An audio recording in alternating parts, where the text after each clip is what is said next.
extremely generous with his time. And he's on the East Coast, so it's an hour later there.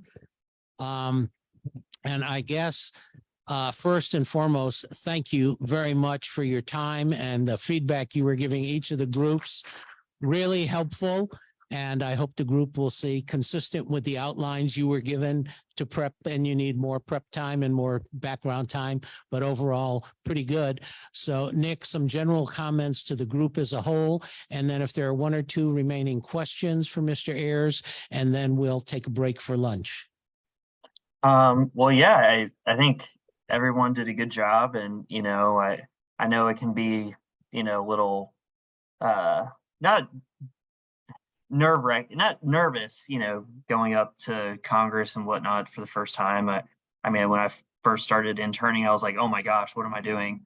And then, getting up here and working up here for over 5 years, it's kind of lost its luster. Not lost its luster, but it's not as scary anymore. So, I think you guys all did a good job, and this was a very good tutorial on kind of how to approach a meeting with a member of Congress. So one thing I think I kind of mentioned to everyone was, when you come in and sit in a meeting, sort of, introduce yourself.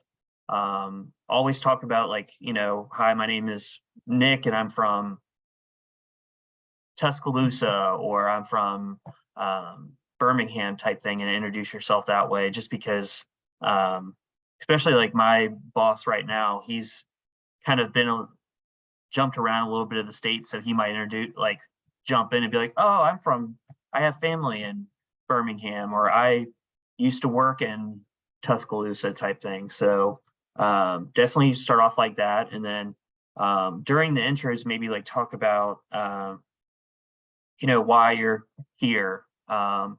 Be like, hi, my name is Nick Ayers. I'm from Tuscaloosa, Alabama, and I'm here today advocating for my son or daughter who has a developmental disability.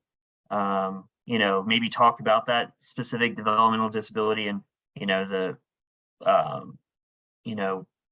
what's challenging and what issues might be coming up while you address your family member or that has a developmental disability. Then kind of go around the circle and let everyone introduce themselves, because that was one of the some of the feedback that I gave was, it kind of was introduce yourself, talk about a bill, then somebody else would introduce themselves and then talk about a different part of the bill. So kind of start with intros and then go into the ask, is what we refer to it as the ask, the purpose of the meeting. So talk about the bill, mention that it's a Senate bill right now, that it hasn't been introduced in the House yet, but I think one of the attendees mentioned that it was going to be introduced in about 2 weeks or so. Then also, talk about, I think I mentioned it before, if you're planning on doing these in person, always kind of have a piece of paper that you can leave behind with the member of Congress and their staff, so that they can, because a lot of the times, I'm trying to jot down what's being said, but if you already have it on a piece of paper, I can follow along on what the piece of paper says, and, the study that supports, more home-based care services leads to better health outcomes on the piece of paper. And then, if you're talking about your personal story on how this would impact you, I can follow along on a piece of paper while also listening to what you're saying. So, because if it just kind of gets a little hard to, jot down maybe particulars about a bill during a meeting and then also listen to what you're saying about how it would be impactful for you. So kind of having that and being able to leave with each member office. Also, if if they're wanting, if they have any questions, maybe like include the contact name of the staffer in the office of like Congresswoman Debbie Dingle, who would be kind of managing the bill. That's a good way to, you know, help eliminate a step for us to find out who to reach out to about the bill. That's probably a good way to, you know, like on the bottom of the leave behind to be like, if you have any follow-up questions, please reach out to Congresswoman Debbie Dingle's office and Ashley in that office in their email type thing. That would be a good way to, you know, kind of help, you know, because we're balancing meeting after meeting after meeting. I think the other week I had 8 meetings in one day and I was doing a committee hearing for 2 hours. So I was running around like a chicken with its head cut off. So the more information you can provide us so that we can don't have to look up who the person is that's actually managing the bill, that helps us. And you know, and then yeah, like I said, don't, you know, don't be scared to talk about, you know, your personal experience and whatnot, because you know that's um don't members of Congress like to have conversations type thing. So it's don't be afraid to make it conversational. So, and I mean, ask questions of him. Be like, "Oh, where are you from, Congressman?" And you know, like, don't be afraid to talk with him. Be like, you know, maybe his. I'm not sure about his personal background, if he has any family members that have developmental disabilities, but just be like, "Hey, are you familiar with, um, you know, certain?" And then if because there's also a couple different developmental diseases as well, I'm sure. Maybe mention, you know, different aspects and why that might be challenging, because I'm sure there's different challenges for each one. So that's just some feedback. But yeah, I think all y'all did a pretty good job. Thank you very much. A couple of any last minute comments or questions from the partners class for Mr. Ayers before we end this? He answered all your questions. Great. Well, please join me in a great thank you for wonderful coaching, feedback. And I would say this, I know lots of congressional staff and I don't know him before today. I am pleased that he is working for Representative Carr and took the time on a Saturday and really got engaged in our subject matter. So thank you again very much for joining us. Maybe next time I'm in DC, I'll come by and say hello.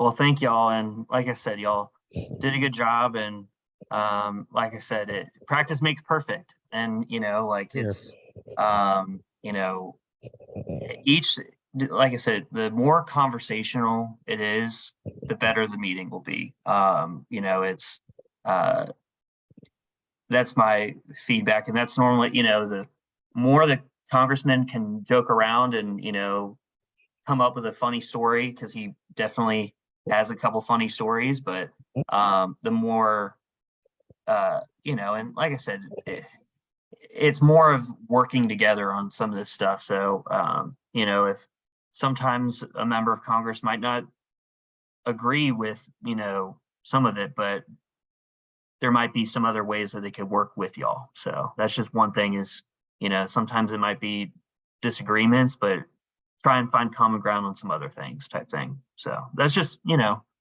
feedback. And like I said, I appreciate all y'all for, you know, coming in and talking. Are y'all in Birmingham? Where y'all? Birmingham? Okay. Well, I appreciate y'all and y'all speaking with me and talking about, you know, how this would impact y'all. And, you know, I hope y'all have a good weekend.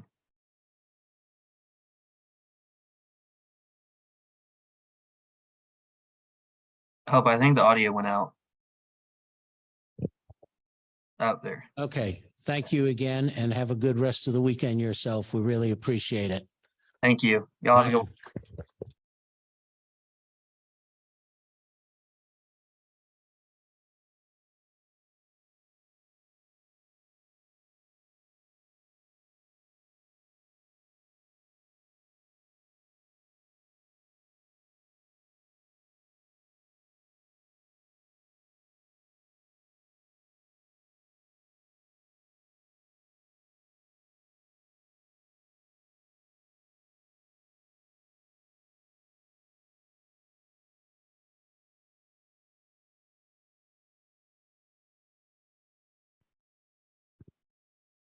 Testing 1, 2. Testing 1, 2. Hello, hello, hello. All right, guys, we're coming back together here. We're going to have Mrs. Nancy Anderson, Mr. James Tucker give their feedback on your presentations. Go. Now, can you hear me? Okay. So I thought it was actually a lot of fun. And I know that y'all were really nervous, but I thought y'all did a really great job. And this is something I think that James and I kind of agree on. And it was something that kind of came out when we stopped the role playing and went into just kind of like debriefing, I guess you want to call it technically. But actually what it was a conversation. And the thing that I commented to every single group, I think, is that the conversational angle or approach that we had during that debriefing seems so much better than the more structured thing that you all were trying to do. And I think that just reflects, frankly, the artificiality of trying to come in and talk about something that you don't necessarily know a whole lot about. And you're trying to make sure that you cover a lot of different bases. And so I wouldn't worry too much about that. It was somewhat artificial. It was completely artificial because I'm not even a senator. Too bad for the state of Alabama. Yeah, what were you? Were you a congressperson? I thought you were. Yeah. Oh, I should be. Yeah. But and I think Christy, you said that it was important to like really know the facts because otherwise you felt nervous. Obviously, if you were going to go in and actually meet with somebody, you're going to know the facts. You're going to know this inside and out. So again, I think the artificiality of it made the delivery a little bit harder. But I think the gentleman, and I'm sorry, I didn't catch his name, and his point about conversation, that mirrored exactly what we had been talking about even before we heard him say it. So I think you all did a great job. I think the use of personal stories was really good. I told Miles that one thing that he said that I appreciated was, you said, I'm going to tell you this in one sentence. And I was like, okay, let me key in on this one thing that's going to encapsulate the whole story. So I that caught my attention because I like it when somebody summarizes something for me and then digs a little bit deeper. But I think I would just emphasize knowing the facts as much as you need to in order to generate that very natural conversation and engagement with the person. Thank you, Senator. You're welcome. I use the core. And he is senior in more ways than one. Thanks.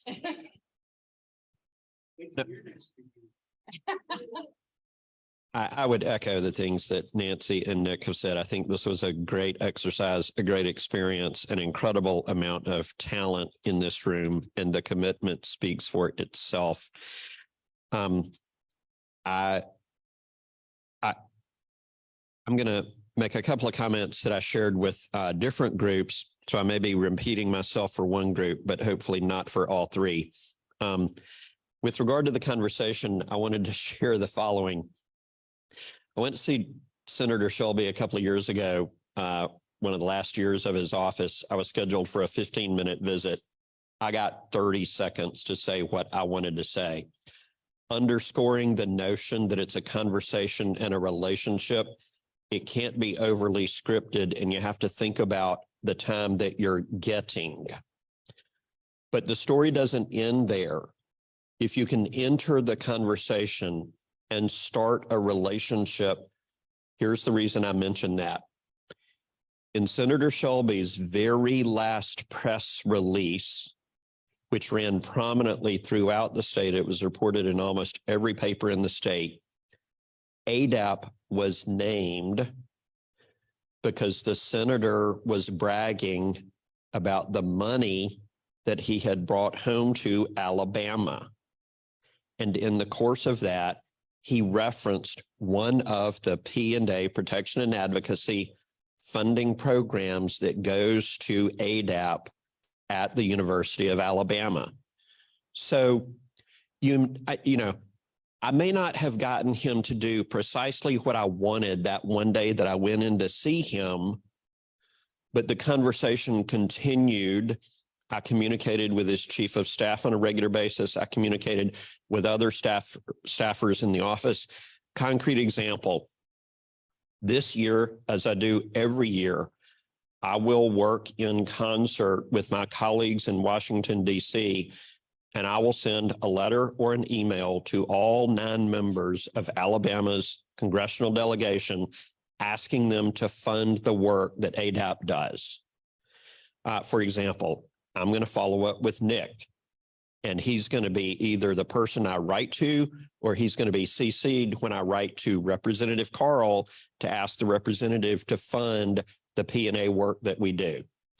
It's a conversation, it's a relationship, and that's the basis for how you get done what you want done, the substance. So that's kind of a starting point and a little bit of a war story, maybe more than you wanted. I think a conversation allows you to be spontaneous. That 15 minutes and 30 seconds with Shelby, I mean, he wasn't really all that interested in what I wanted to talk about. He wanted to talk about what he wanted to talk about. And you have to be able to roll with it, because if you don't, then you're out of the game, step out of the batter's box. So I think you have to be able to be spontaneous. I really appreciated and thought every group responded well when I said, well, I don't know much about that. Can you get me more information? You guys handled that really well, said, yes, we can. Let us help make the case. We'll get in touch with the staffer. That was really well done.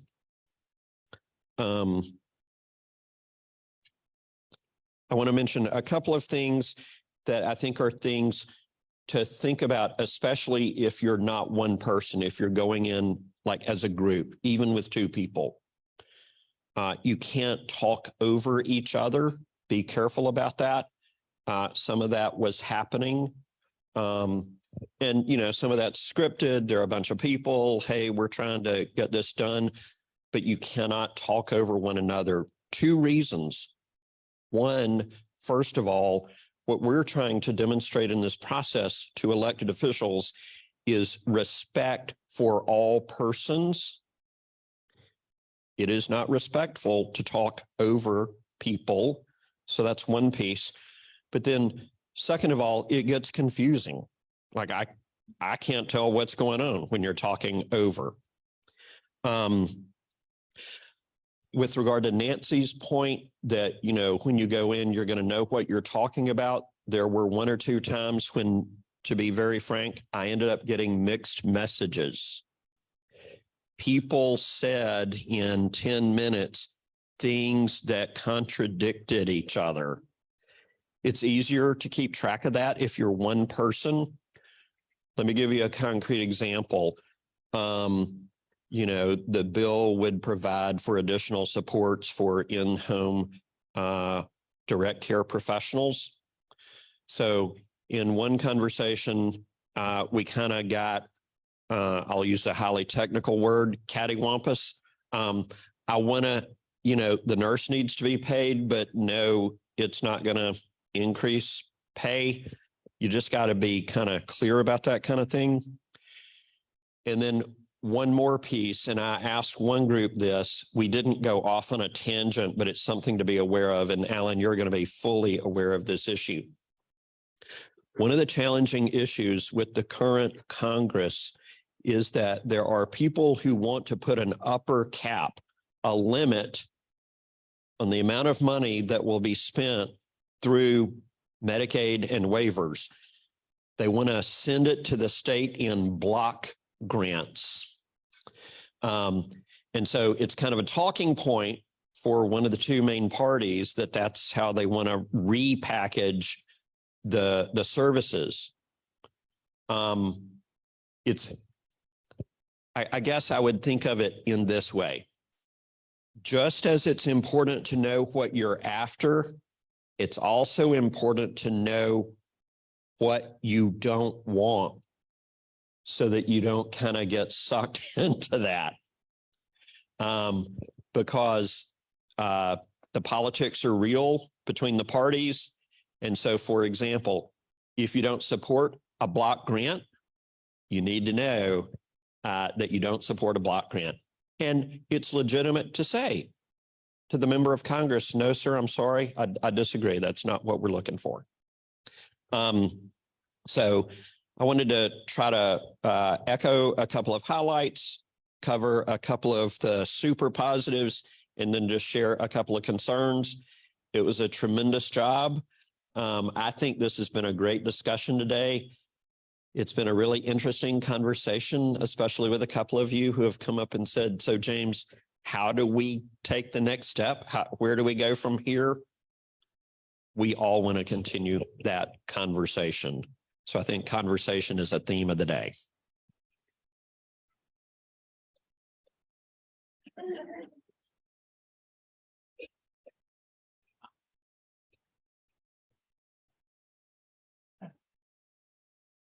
Well, number one, I want to reiterate, and I stated here because I wanted to watch appears all 3 times.